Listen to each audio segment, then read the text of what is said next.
This is the last woman to ever receive the death penalty in the UK. In 1969, the death penalty was abolished completely in the UK. Some criminals, including evil child killers Myra Hindley and Ian Brady, had literally just escaped having to receive the death penalty due to the timing of them being caught and convicted. But who are the last few people that received the death penalty here in the UK? Well, here's the last woman who was sentenced to death by hanging in Holloway Prison, London. Her name was Ruth Ellis, and she was a 28-year-old woman.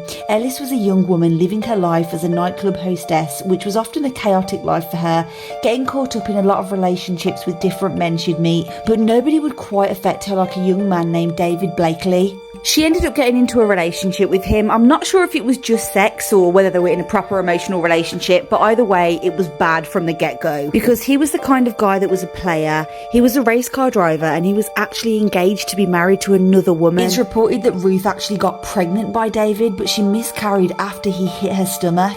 Ruth Ellis became somewhat obsessed with David when he failed to come and see her, and things just got more toxic and chaotic in the relationship.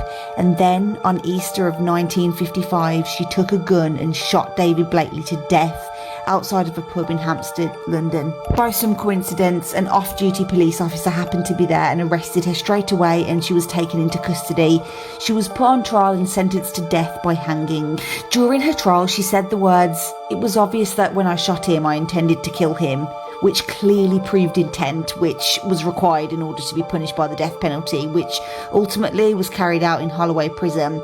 There was a lot of protesting and controversy about this case. It would only be a few years later that the death penalty was completely abolished in the UK, so around this time more and more people were beginning to speak up about how wrong they believed it was, and the government was starting to listen to the protesting. Did you know that after the death penalty was abolished, the years following, murder was committed less and less in the UK, proving the death penalty was not really a deterrent, and it wasn't working by scaring people into not committing murder. It was happening less after.